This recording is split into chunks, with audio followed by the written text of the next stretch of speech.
Hello friends, welcome. My name is Kamalveer. आज की इस वीडियो का हमारा टॉपिक है North American free trade agreement which is also known as NAFTA. So आप प्रिपेयर कर रहे हो UGC NET defence strategic studies के लिए, ये मैं अज्यूम करके चल रहा हूँ। तो हमारी ये जो वीडियो लेक्चर सीरीज़ है ये डिफेंस स्टडीज़ के लिए ही है, यूजीसी नेट की प्रिपरेशन के लिए। तो हम यूनिट वाइज सिलेबस वाइज इसको कवर कर रहे हैं।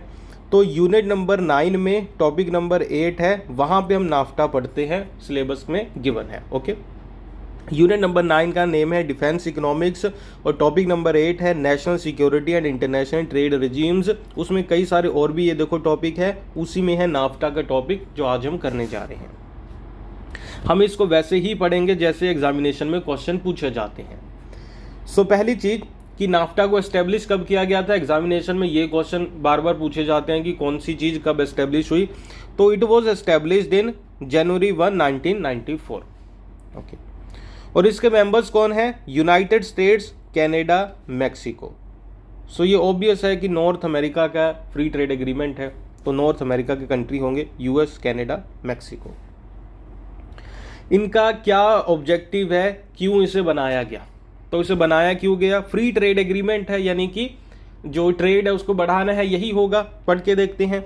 एलिमिनेट करना ट्रेड बैरियर्स को। ओके, फैसिलिटेट करना क्रॉस बॉर्डर मूवमेंट को, किस चीज़ की? गुड्स एंड सर्विसेज की। प्रमोट करना फेयर कंपटीशन को। इंक्रीज करना इन्वेस्टमेंट अपॉर्चुनिटीज़ को। तो बेसिकली क्या है, फ्री ट्रेड एग्रीमेंट किया, यानी कि तीनों देशों का जो एग्रीमेंट, जो ट्रेड है वो और ज़्यादा बढ़ जाए। और ये क्या बढ़ा भी था, है इसका डेटा हमारे पास। तो वो क्या है कि $290 बिलियन था इन तीनों देशों का ट्रेड 1993 में। उसके बाद आपको पता है कि इन्होंने ये फ्री ट्रेड एग्रीमेंट किया और 2016 के डेटा के अकॉर्डिंग इनका जो ट्रेड था वो $1.1 ट्रिलियन हो गया। तो यानी कि इनका ट्रेड कितना ज़्यादा बढ़ा है, तो यानी कि इसका इनको फ़ायदा तो हुआ ही है। ओके, तो और इसके क्या क्या फीचर हैं ये जान लेते हैं। और एक चीज़ और हमें जाननी है इसमें कि अभी इसका नाम बदल गया है नाफ्टा का, और इसमें कुछ चेंजेस भी हुए हैं फंडामेंटल, वो भी हम जानेंगे। तो पहले ये देखो कि इसके फीचर क्या क्या थे। तो पहला था elimination of tariffs. Free trade agreement का यही पहला फीचर होता है कि जो आपस में टैरिफ है ट्रेड के ऊपर उसको कम करें, ताकि ट्रेड ज़्यादा से ज़्यादा हो इन देशों में। फिर रूल्स ऑफ ओरिजिन, तो कई चीज़ों को इन्होंने स्टैंडर्डाइज किया कि फ्री ट्रेड एग्रीमेंट तो है, लेकिन कौन सी चीज़ के ऊपर फ्री ट्रेड होगा, टैरिफ फ्री ट्रेड होगा, तो उन्हीं चीज़ों पे होगा जो चीज़ें इन देशों में ही बनी हो। ऐसे ना हो कि किसी थर्ड पार्टी, किसी तीसरे देश से कोई चीज़ ये इंपोर्ट करके दूसरे देश में बेचे, तो उसके ऊपर फिर टैरिफ लगेगा। इसके अलावा डिस्प्यूट रेजोल्यूशन मैकेनिज्म बनाए इन्होंने, कई पैनल बनाए कि अगर कोई डिस्प्यूट होता है तो उसे कैसे रिजॉल्व करेंगे। इंटेलेक्चुअल प्रॉपर्टी राइट से जुड़े जो भी इश्यूज थे उन्हें इन्होंने रिजॉल्व किया, और बल्कि इंटेलेक्चुअल प्रॉपर्टी राइट्स का और इन सारी चीज़ों से जुड़ा हुआ ट्रेड और ज़्यादा आप कह लो इंक्रीज हुआ, क्योंकि स्टैंडर्डाइजेशन हो गया। इन्वेस्टमेंट प्रोटेक्शन आ गई, ठीक है। तो इन सारी चीज़ों से इन्हें क्या बेनिफिट हुआ है, जैसे मैं पहले बता रहा था, ट्रेड का एक्सपेंशन हो गया, पता चल गया। मैन्युफैक्चरिंग इंटीग्रेशन होगी, led to the development of integrated supply chains specially in the automobile, electronics and textile sector. तो इन सारी चीज़ों में आप कह लो मैन्युफैक्चरिंग इनका इंटीग्रेट हो गया। एग्रीकल्चर में भी इन्हें फ़ायदा हुआ, लेबर और जॉब्स में भी इन्हें फ़ायदा हो रहा है। इसमें एक चीज हमें पढ़नी है, स्ट्रेटेजिक पार्टनरशिप। क्या इससे जुड़ा हुआ कोई एस्पेक्ट है इसका स्ट्रेटेजिक पार्टनरशिप से? क्योंकि यही हमारे, आपको पता, सिलेबस का मेन पार्ट होता है। तो NAFTA helped United states maintain leadership in North America. तो जैसे इंडिया कहता है ना, आई के गुजराल की पॉलिसी थी, है ना, कि हमें पहले इस रीजन में लीडर बनना है ना, और उस साउथ एशिया में, और उसके बाद ही फिर हम वर्ल्ड लीडर बन पाएंगे। हमें आप कह लो कि बिग ब्रदर का रोल प्ले करना है इस रीजन में। तो ऐसे ये है कि जो ये नॉर्थ अमेरिका का रीजन है, इसमें आप कह लो कि लीडरशिप एक्वायर करने में हेल्प हुई है नाफ्टा के थ्रू यूएसए की। ओके, क्योंकि इन्होंने शेयर्ड इकोनॉमिक जोन बनाया है। इससे हेल्प हुई है मैक्सिको की, stabilize politically and economically. Mexico में पॉलिटिकल इकोनॉमिक स्टेबिलिटी आई है, जिससे क्या हुआ है, reduce the risk of unrest और crisis on the US Mexico border. ये मैं आपको बात बताता हूँ कि कई बार ना लोग इस चीज़ के ऊपर डिबेट चलती रहती है कि पाकिस्तान की जो इकॉनमी है वो पूरी तरीके से कोलैप्स हो रही है, तो उससे हमें फ़ायदा है कि नुकसान है। तो उससे हमें नुकसान ही होता है हमेशा। क्यों?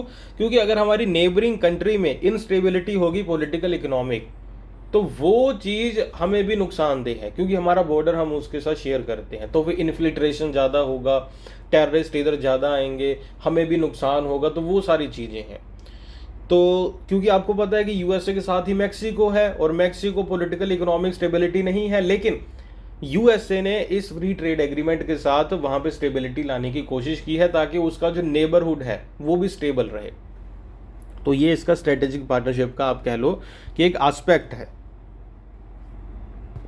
नेक्स्ट थिंग है कि नाफ्टा का नेम अभी चेंज हो गया, कई चीज़ें चेंज हो गई, तो इसका ट्रांजिशन हो गया। अभी इसका नेम है USMCA, यानी कि United states Mexico Canada agreement. ये इसका भी नाम होगा। कब? जुलाई 2020 में ऑफिशियली। तो ये भी एग्जामिनेशन में पूछा जा सकता है, तो आपको पता होना चाहिए कि नाफ्टा का नाम अभी यूनाइटेड स्टेट्स मैक्सिको एग्रीमेंट है।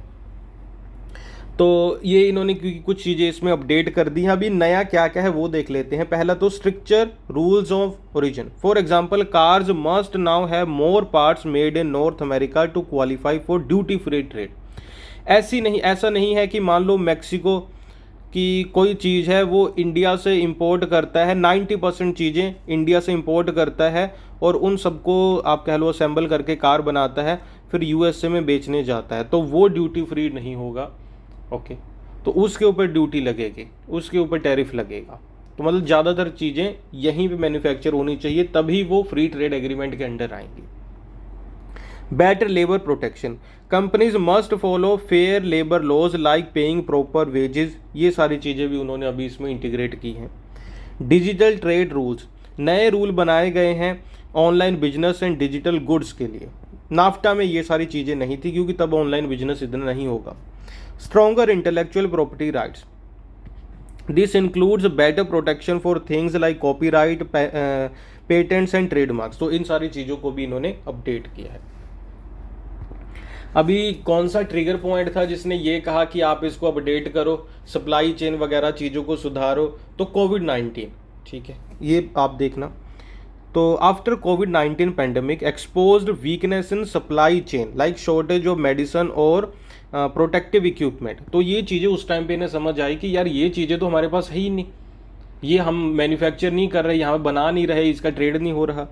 The agreement emphasised the need for economic resilience. This means being prepared for emergencies and do not depending too much on countries outside North America for important goods। तो यहाँ भी इन्होंने ये भी समझा कि जो चीज़ें असेंशियल हैं वो हम यहीं पे बनाएंगे, ताकि ये 3 देश मिलके एक तरीके से सेल्फ डिपेंडेंट रहे, बाकी वर्ल्ड के ऊपर इन्हें डिपेंड ना करना पड़े। The USMCA encourages making essential product like medical supplies, microchips within North America, कि यहीं हम वो चीज़ें बनाएंगे, so that the region is safer and more self-reliant in a crisis। ये इसका पर्पस था। ओके, तो ये चीज़ें कुछ आपको क्लियर हुई होंगी। अगर आप प्रिपेयर कर रहे हो UGC NET defence and strategic studies के लिए, तो आप हमारे कोर्सेज ज्वाइन कर सकते हैं हमारे ऐप और वेबसाइट के ऊपर जाके। ऐप का नाम है अमन पाठशाला, वेबसाइट का नाम है amanpathshala.com। इसके अलावा ये व्हाट्सएप नंबर भी गिवन है। हमारे कोर्स में आपको कंप्लीट वीडियो लेक्चर मिल जाएंगे सभी टॉपिक्स के लिए, पूरे सिलेबस के लिए, यानी कि उसमें MCQs और PYQ हर एक चीज़, नोट्स वगैरह अवेलेबल है। तो आप वेबसाइट पे जाओ या ऐप पे जाओ, वहाँ पे जाके कोर्स ज्वाइन कर सकते हैं। इसके अलावा लिंक इस वीडियो के डिस्क्रिप्शन बॉक्स में भी गिवन है, वहाँ से क्लिक करके भी डायरेक्टली ज्वाइन कर सकते हैं। कोई भी आपका डाउट होगा लिख के मुझे बताना, या ये व्हाट्सएप भी कर सकते हो। और वीडियो अच्छी लगी लाइक करना, चैनल पर नए हैं सब्सक्राइब करना। ये थी आज की video. Thank you for watching this video. Bye bye.